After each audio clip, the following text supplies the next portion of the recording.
Hello everyone, आपने पहला lecture देख लिया होगा।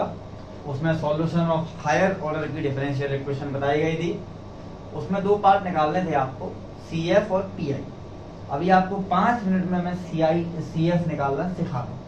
सी एफ मतलब कम्प्लीमेंट्री फंक्शन निकालना मैं आपको सिखा रहा हूँ 5 मिनट। तो जैसा कि आपने पहला वाला लेक्चर देखा होगा, तो ये कुछ इस फॉर्म में आपको डिफरेंशियल इक्वेशन मिलती है, F of D Y equal to Q X, Q of X. और मैं जहां आपको छोड़ के गया था पिछले लेक्चर में, वहीं से मैं फिर शुरू करता हूं कि अगर क्यू ऑफ एक्स 0 होगा तो हमको सी एफ से आंसर आ जाएगा, पी आई हमें निकालना ही नहीं पड़ेगा क्योंकि क्यू ऑफ एक्स ही हमारा 0 है। सबसे पहले सी एफ निकालने के लिए हम क्या करते हैं, इस डिफरेंशियल इक्वेशन की ऑक्सिलरी इक्वेशन बनाते हैं। ऑक्सिलरी इक्वेशन का मतलब जो फंक्शन आपका डी में दिया गया है आप उसको एम में कन्वर्ट कर लो। जैसे डिफरेंशियल इक्वेशन है डी स्क्वायर प्लस 1 बराबर 0। मैं इस डी को एम में चेंज करूंगा तो आ जाएगा एम स्क्वायर प्लस 1 बराबर 0। अब ये ऑक्सिलरी इक्वेशन बन गई ए।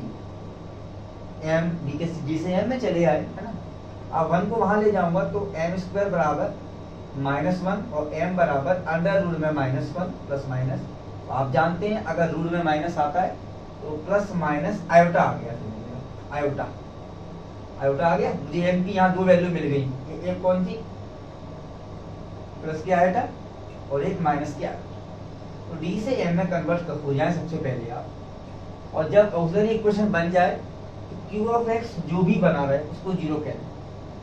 क्या कहते हैं आप उसको 0 कहते हैं। जैसे करके डी स्क्वायर प्लस 1 बराबर 2 होता। जब मैं इसकी ऑक्सिलरी इक्वेशन को चेंज करता तो एम स्क्वायर प्लस 1 बराबर 0 कहता।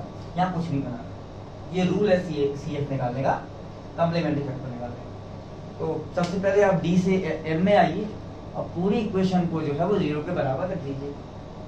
उसके बाद जो इक्वेशन आपको मिलेगी उसको आप रूट्स निकालिए, उस इक्वेशन के रूट्स निकालिए। अब किसी किसी क्वेश्चन में रूट्स आपके फैक्टर करने से आ जाएंगे, किसी किसी में फैक्टर करने से नहीं आएंगे।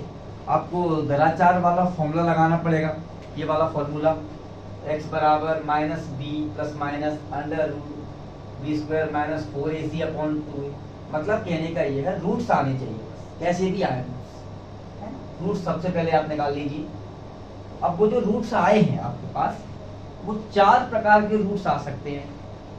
और 4 प्रकार से अगर रूट्स आ सकते हैं तो चारों प्रकार के CF का फॉर्मूला से अभ्यास मैंने रूट्स निकाला था, उसमें आयोटा आया था। ये कैसा था, इमेजिनरी था। इसका फॉर्मूला क्या है, सबसे पहले डी से ऑक्सिलरी इक्वेशन में आइए और ऑक्सिलरी इक्वेशन के रूट्स कर लीजिए। और रूट्स करने के बाद अब ये केस दे देखिए कि अगर रूट्स रियल और अलग अलग आए, रियल और अलग, जैसे मान लो 2 3 3 4 रियल नंबर हैं बट ये डिफरेंट हैं। तो इफ m बराबर m1 और m2 दोनों अलग अलग हैं तो फॉर्मूला आएगा आपका CF बराबर कॉम्प्लीमेंट्री फैक्टर C1 e की power m1x plus C2 e की पावर m2x। m1 m2 आपको रूट से मिलेंगे, C1 C2 तो रहेगा। बात क्लियर आई, समझ लो। तो रियल और डिफरेंट होंगे तो ये फॉर्मूला लगेगा। लेकिन कभी अगर ऐसा हो जाए तो रूट्स एक ही जैसे आ जाए, जैसे मान लो 2 और 2। अब ये रियल तो है लेकिन ये इक्वल है रूट्स। इसके लिए अपना दूसरा केस ये रहा कि roots are real and equal, m1 बराबर m2 बराबर m। उसके लिए आप क्या फॉर्मूला लगाएंगे, ये CF बराबर C1 प्लस C2x e की पावर mx। m तो एक ही है ना। अगर आपके पास m की 2 वैल्यू आती है तो ये फॉर्मूला लगेगा, और अगर m की 3 वैल्यू आती है तो एक बार और आगे बढ़ जाना आप, C3 प्लस C3 e की पावर m3x, जितनी भी वैल्यू है। यहाँ पर देखो C1 प्लस C2x, अगर 3 आता तो अगला होता C3x स्क्वायर। लॉजिक समझिए, यहाँ पे x का कोफिशिएंट जो है वो 0 है, इसका मतलब यहाँ x तो है ही नहीं है, यहाँ 1 है कोफिशिएंट, e की पावर m सेम आता है। ये बहुत बार लगेगा, सेम रूट्स आएंगे, आराम से आप m की वैल्यू रख देना और किसी से छेड़छाड़ मत करना। तीसरा वाला केस, हो सकता है रूट्स में आयोटा आ जाए, जैसे मेरा अभी आ गया था, ना करे नारायण अगर कभी आ जाए। तो इमेजिनरी अगर आ जाए और अलग अलग आ जाए तो उसको आप इस फॉर्म में लिख लेना, alpha plus minus iota beta.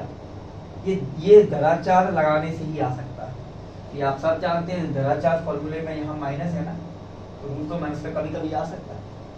तो उसमें क्या होगा, ये अल्फा आपका रियल होगा, मान लो जैसे आयोटा है, भाई मेरा आयोटा आया था तो मैं यहाँ 0 प्लस कह सकता था, ये 0 मेरा अल्फा हो गया, ये मेरा क्या हो गया बीटा, सर मान लगाए। तो अगर इस फॉर्म में आ जाए alpha plus minus iota beta, तो फॉर्मूला होता है CF बराबर e की पावर अल्फा एक्स, अल्फा जो भी रियल होगा वो यहाँ आ जाएगा, C1 cos beta x plus C2 sign beta x.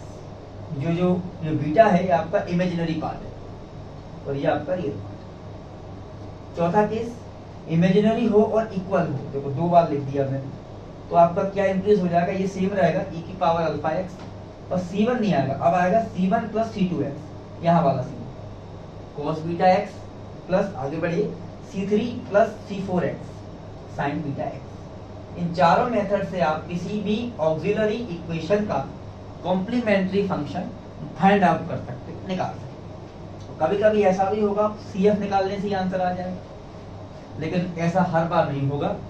इसमें आपको CF के 4 फॉर्मूले याद होने चाहिए। जब रियल है और अलग है तो ये रहा, रियल है और इक्वल है तो ये रहा, इमेजिनरी पार्ट आ जाता है तो ये रहा, और ये 2 फॉर्मूले इमेजिनरी वाले। अगले पार्ट में आपको लेके आएंगे PI के फॉर्मूले, पर्टिकुलर इंटीग्रल। और PI की जो Q ऑफ x है ना,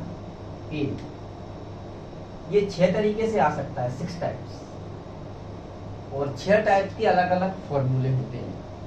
तो अगर आपको ये दोनों चीजें आ जाएं, जोड़ दो, आपका कोई भी डिफरेंशियल इक्वेशन हायर ऑर्डर की सॉल्व हो जाएगी।